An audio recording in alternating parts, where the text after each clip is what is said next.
Oi, pessoal, estamos de volta e hoje para falar sobre o módulo 16, continuação da nossa querida genética, dominância incompleta, codominância e letalidade.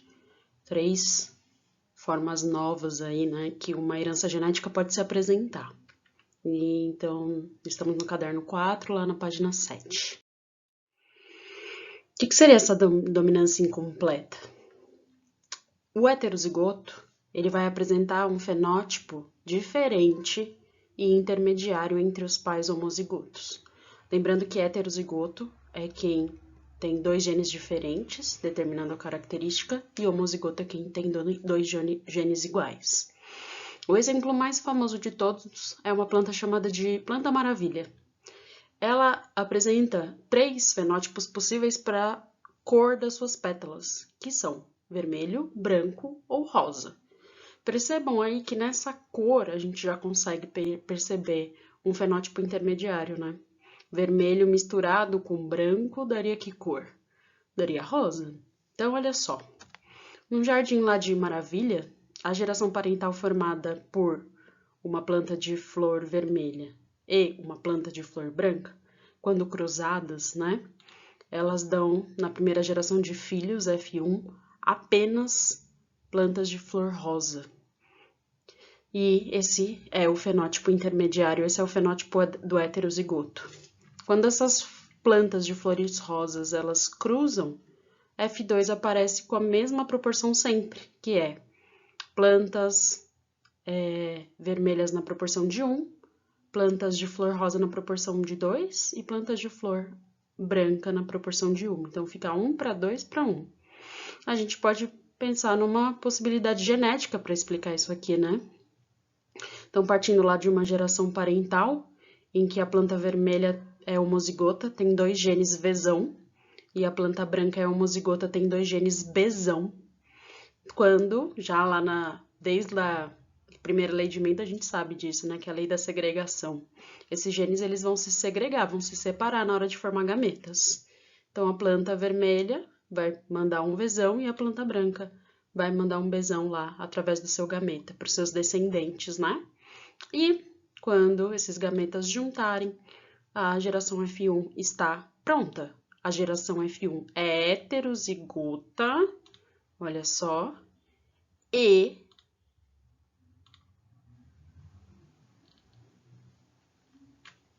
heterozigota, e ela apresenta um fenótipo diferente, né? E um fenótipo intermediário entre os pais. É o rosa que apareceu aqui. Aí, se o exercício pedir para você cruzar F1, como você vai fazer isso? Nós, na aula passada, só que faz tempo, né, Pro? Começamos a falar sobre o quadro de Punnett, que é uma estratégia muito boa para fazer cruzamento entre heterozigotos. Então, a gente pensa na formação dos gametas desses indivíduos de F1 para achar F2. E na linha a gente coloca os dois tipos de gameta, ó. Então, gameta Vzão ou Bzão. E na coluna a gente coloca os dois tipos de gameta também, Vzão e Bzão. E para pensar na fecundação desses gametas, a gente faz linha com coluna, linha com coluna, linha com coluna e linha com coluna. Olha que interessante, né? Ó, Vzão, Vzão é quem? Vermelha. Bzão, Bzão é quem, Pro? Branca.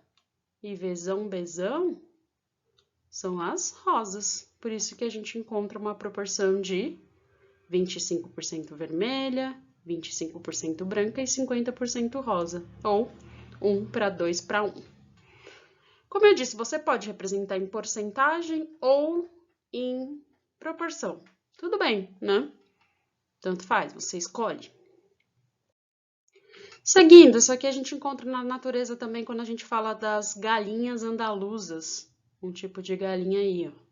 Quando pega uma galinha de plumagem branca com uma galinha de plumagem preta da geração P, que são puras, né?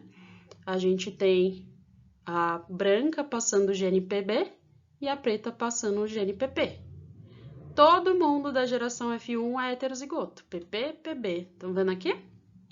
Aí, quando duas galinhas da geração F1, um galho e uma galinha, né?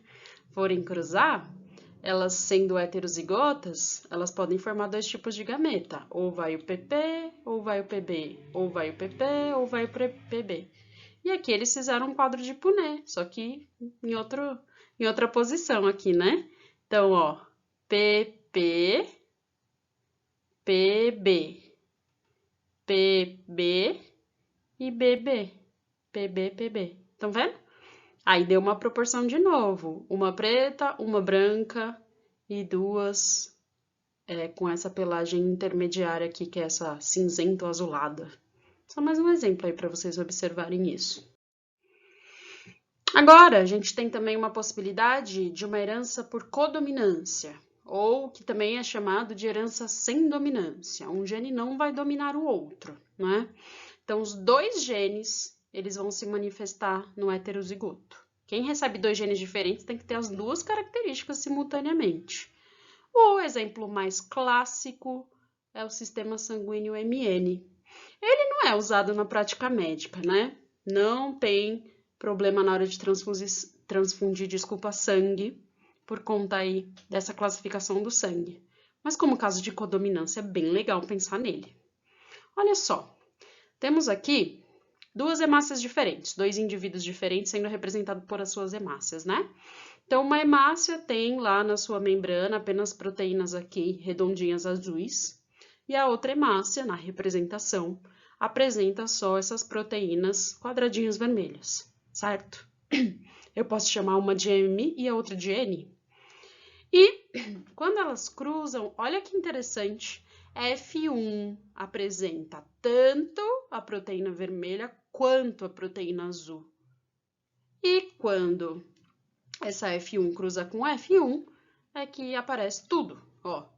Hemácia só com proteína azul, hemácias com proteína vermelha e azul, e hemácia só com proteína vermelha. E olha a proporção de novo, né? 1 para 2 para 1.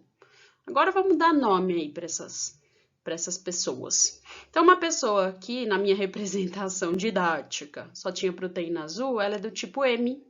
E uma pessoa, com as proteínas vermelhas é do tipo N. Então, M, porque tem dois genes iguais, MM, e N, porque tem dois genes iguais, NN. Aí, quando elas forem cruzar, elas não vão precisar formar gametas Sim. E quais genes vão nesse gameta? O M pode mandar um M e o N pode mandar um N. Aí, em F1, a gente tem os heterozigotos, todos. Aí, pro cruzar heterozigoto é tão difícil para mim, tão difícil. Não é. Por quê? Porque a gente tem um artifício, uma artimanha, que é o quadro de Punnett. Então, coloca lá o quadro de Punnett. O que eu vou colocar na linha mesmo, pro? Os gametas possíveis, ou M ou N. E o que eu vou colocar na coluna? Os gametas possíveis, ou M ou N. Vamos pensar que aqui na linha é o gameta feminino, que a mulher vai passar, e na coluna os gametas masculinos, que o homem pode passar. E a gente junta a gameta para fazer fecundação, né? Então, MM, MN, MN e NN. São as três possibilidades aí de genótipo. E olha a proporção de novo, hein? 1 e aqui 2. Sempre a mesma história, né, professora? Pois é. Olha só, minha gente. Temos aqui MM, MN e NN. Proporção de 25 para 50 para 25, 1 para 2 para 1. Então, para eu ver que é uma codominância, eu encontro duas características simultâneas no heterozigoto. Quer ver outro exemplo? Mais visual, mais fácil? É o gado. O gado chamado de Chartron. Chique. Nós encontramos, ó, vermelho, branco e o malhado, que tem as duas cores, vermelho e branco simultaneamente. Olha só que legal. Esse vermelho também pode ser chamado de mogno. O branco só pode ser chamado de branco. E o malhado, que apresenta as duas cores simultaneamente, é o ruão. Como eu afirmo que isso aqui é codominância? Ué, esse cara aqui é heterozigoto. Ele veio do cruzamento de um mogno com branco. E ele tem tanto a cor do pai quanto a cor da mãe. Eita, nós. Vamos representar isso como genes? Então, eu escolho lá letras, né? Vou colocar VV de vermelho, BB de branco, e esse heterozigoto recebeu um V e recebeu um B. Por que a gente não está mais usando aquela representação maiúscula para dominante e minúscula para recessiva, que você acabou de explicar?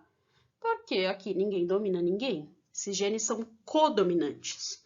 Então, uma estratégia de representação é colocar todo mundo de letra maiúscula. Tudo bem? Mostrando que todo mundo aí vai expressar, vai determinar cor, vai determinar fenótipo nesse gado. Ok? E a última que eu tenho que apresentar para vocês na aula de hoje são os genes letais. Olha só. Genes da desgraça. Genes que provocam a morte do indivíduo na fase pré-natal, antes de nascer, ou pós-natal, antes de maturar, antes de se tornar reprodutivo. O cara vai morrer.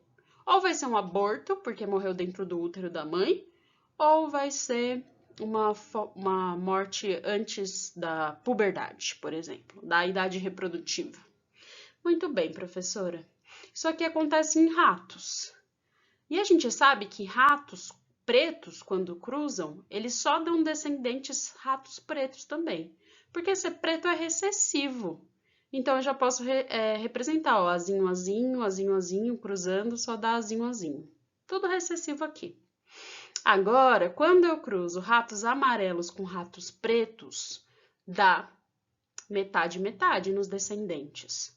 Por quê? Os pretos são recessivos, eu já sei. Agora, os amarelos, eles são heterozigotos. Eles são azão, azinho. Então, olha lá, manda azinho da preto, manda azão da amarelo. E o preto só manda azinho, né? Ele não manda outro. Então, essa é a proporção que dá. Ah, então eu vi o azinho, azinho, o azão, azinho. E o azão, azão, professora? Cadê? No caso do rato, morreu, minha gente. Olha quando eu cruzo azão, azinho com azão, azinho, amarelos, ratos amarelos. Dá uma proporção de 2 amarelos para 1 preto. Por quê? Porque quem recebeu 2 azão morreu. Morreu em embrião. Foi pré-natal a morte, hein? Eu vou esquematizar isso aqui para ficar mais simples de estudar. A gente descobriu assim, ó. Colocou 2 ratos amarelos para cruzar e fez lá o cruzamento desses 2 ratos. Linha com coluna, linha com coluna, linha com coluna. A gente percebe, ó, que os heterozigotos com certeza vão ser amarelos, ok. A gente percebe que esses azinho, azinho vão ser preto, ok. Agora, minha gente, o que foi que aconteceu com o coitado do ALL? Ele morreu. Então, olha só, morreu quando embrião, sobreviveu aqui essa proporção, né? De 2 para 1, que é a proporção que acontece nos genes letais. Tá aí uma outra dica legal. Você tá vendo uma proporção de 1 para 2 para 1? 1 para 2 para 1 pode ser ou dominância incompleta, que era o caso lá da flor rosa, que era uma mistura de vermelho com branco, lembram? Ou pode ser uma codominância, que é o gado, que é vermelho e branco simultaneamente, tem as duas cores. Isso aí dá uma proporção de 2 para 1 para 1, ou 1 para 2 para 1, tanto faz. Agora, no caso dos genes letais, essa proporção sempre muda, porque vai ter morte de algum homozigoto. No caso aqui dos ratos, é quem é azão, azão. E vejam, né? Essa representação já está assim desde o começo da minha explicação. Colocaram um L aqui, ó, no gene, para falar o quê? Ó, esse é o gene da morte. Quem recebe 2 morre, certo? Bora treinar, minha gente? Exercício número 1. O gado bovino da raça Shortman, a pelagem pode ser vermelha, branca ou ruão. O ruão é um fenótipo intermediário, expresso com uma mistura de pelos vermelhos e brancos. Então, ele vai ter 2 tons de pelo lá, né, na cor do seu pelo. Os seguintes dados foram obtidos de vários cruzamentos. Então, eles pegaram vermelho, vermelho, só deu vermelho. Pegaram branco com branco, todos os filhos ficaram brancos. Agora, olha esse terceiro e último cruzamento aqui, que interessante. Pegaram vermelho com branco, todos ficaram ruões. E aí, minha gente, qual é a relação de dominância dos caracteres em questão? Eu pego indivíduos com fenótipo diferente, né? E aparece os 2 simultaneamente no seu filho, nos seus filhos. Isso aqui com certeza é uma codominância. E ele pediu aqui também, ó, qual é a proporção fenotípica obtida do cruzamento entre ruões? Bom, eu tenho que escolher uma letra aí para representar esses caras, né? Ele recebeu um gene para o vermelho e um gene para o branco. Então, eu vou falar que ele é VB. E ele quer que a gente cruze 2 ruões. Como a gente vai fazer isso? Quadros de Punnett. É uma boa saída, né? Então, o macho, minha gente, sendo VB, quais gametas ele pode formar? V ou B? E a fêmea? V ou B? E como eu lido com esse quadro de Punnett? Linha com coluna, linha com coluna, linha com coluna, linha com coluna, certo? Então, nós ficamos aí com 1/4 vermelho, VV, meio ruão, VB, e 1/4 branco. Ele só pediu proporção fenotípica. Então, ele quer que a gente fale fenótipo. Tá ótimo. Já falei as cores, falei os fenótipos. Exercício 2. Frutos com fenótipo violeta são os únicos resultantes de herança do tipo dominância incompleta, entre cruzamentos de plantas com fruto roxo e frutas com fruto branco. Então, misturou branco com roxo, apareceu violeta. Foram obtidas de um cruzamento entre heterozigotos 48 plantas. Espera-se que a proporção fenotípica do fruto entre as plantas descendentes seja. E aí, minha gente, o que vai ter que acontecer? Peguei um monte de roxo, um monte de branco. Cruzei, deu violeta. Agora, eu pego heterozigotos, violeta, e cruzo com violeta. Então, o que vai acontecer lá na proporção fenotípica? Vai dar, cruzando 2 violetas, né? Vai dar 25% Rzão, Rzão, 50% Rzão, Bzão e 25% Bzão, Bzão.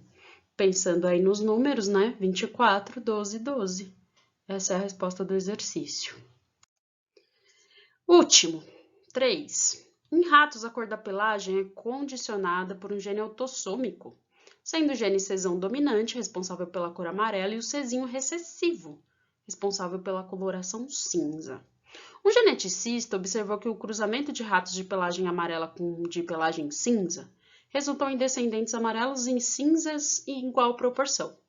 Porém, o cruzamento de ratos amarelos entre si produziu 2/3 de amarelo e 1/3 de pelagem cinza. Olha aquela proporção de 2/1, que eu alertei vocês durante a teoria. Tem rato morrendo aqui, hein, minha gente? Tem gene letal na história.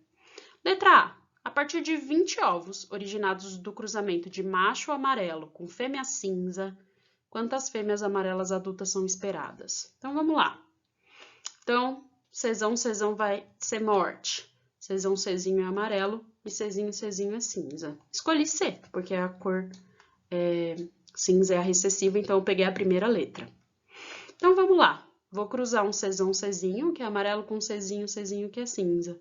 Vai dar meio Czinho, né? E, então, 10 vão ser amarelos, Czinho, e 10 vão ser cinza, Czinho. Aí ele pediu pra gente, ó, quantas fêmeas amarelas tem. A gente sempre espera meio a meio, né? Então, entre 10 amarelos, ó, metade vai ser macho e metade vai ser fêmea. Então, a gente espera 5 fêmeas amarelas. Legal, né? Agora, vamos ver a letra B. A partir de 40 ovos, aumentou agora, hein? Originados do cruzamento entre ratos amarelos, quantos machos cinzas deverão ter na vida adulta? Quantos nasceram? Olha lá, vamos cruzar amarelos? É cruzar Czinho com Czinho. Dá Czinho e Czinho. A questão é, esse Czão aqui vai morrer, né, minha gente? Então, se a gente tem um total de 40 ovos, 10 morreram, 20 são amarelos e 10 são cinzas, ok? Então, a gente sempre espera metade macho e metade fêmea. Então, dentro lá dos cinza, a gente vai ter 5. 5 machos e 5 fêmeas. Ele pediu o número de machos. Então, essa é a resposta da letra B. Extenso esse exercício, né? Então, é isso. Bom estudo para vocês. Nos encontramos novamente na semana que vem.